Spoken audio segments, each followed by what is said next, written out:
सुषमा अंधारे यांनी दीपक साळुंके यांच्यावर आरोप केलेला आहे आणि 32 लाखाचा फ्लॅट हा मुलीला दिल्याचा आरोप देखील केलेला आहे। खरा त्यांच्या मुलीला दिलेला होता फ्लॅट असा आरोप केलेला आहे। आपल्यासोबत स्वतः दीपक साळुंके पाटील आहेत, आपण त्यांच्याशी बातचीत करूया। आरोप होताना दिसत आहेत तुमच्यावर सुषमा अंधारेंकडनं, कशा प्रकारे बघताय? खरंच दिलाय फ्लॅट? नाही, सुषमा अंधारे ताई या माझ्या भगिनी आहेत आणि त्यांनी जो आरोप केलेला आहे ते थेट चुकीचा आरोप केलेला आहे। माझे कुठल्याही प्रकारचे आर्थिक संबंध, आर्थिक व्यवहार किंवा फ्लॅट गिफ्ट डीड वगैरे मी कधी दिलेलं नाही। माझा काडीमात्रही तिच्याशी संबंध नाही। माझीच उलट आमच्या भगिनींना, सुषमाताईंना विनंती आहे की आपण अशा कुठल्या तरी चुकीच्या बातम्या किंवा मला ह्यात थोडीशी शंका अशी आहे की माझ्या तालुक्यातली काही वैफल्यग्रस्त लोक त्यांना जाऊन भेटले असावेत आणि त्यांनी ही चुकीची माहिती त्यांना दिली असावी।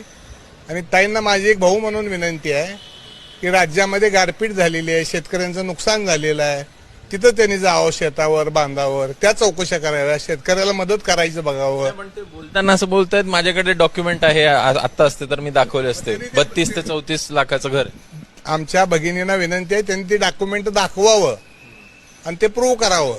खरं तर माझी त्यांना अजून एक विनंती आहे की राज्याचे सक्षम आणि कर्तबगार मुख्यमंत्री आणि ते राज्याचे गृहमंत्री आहेत, ते या प्रकरणामध्ये स्वतः लक्ष घालून आहेत आणि ते कुठल्याही गुन्हेगाराच्या बाप जरी आला स्वर्गात त्याचा तर ते कधी पाठशी टाकणार नाहीत। त्याचा तपास राज्य सरकार चांगल्या पद्धतीने करतंय, कुठल्याही आरोपीला ते सरकार सोडणार नाही। तर ताईंना माझी विनंती आहे की चुकीच्या आधारे असे तुम्ही आरोप करू नका, तुमचा काय पुरावा असेल तो दाखवा, तो दाखवल्यानंतर मी ते सांगेन आपल्याला। पण तुम्ही अशोक खरात यांना कधी भेटला होता? काय नेमकी तुमची भेट? खराताला कार्यक्रमाच्या निमित्तानं कधीतरी भेट झालेली असेल, मी ती काय नाकारत नाही, परंतु अशा आर्थिक व्यवहार किंवा गिफ्ट, त्यांना फ्लॅट गिफ्ट देणं वगैरे हा प्रकार कधी संबंध नाही, काय त्याचा काडीमात्रही संबंध नाही। अशा प्रकारे चुकीचे आरोप आमच्या सुषमाताईंनी केलेले आहेत।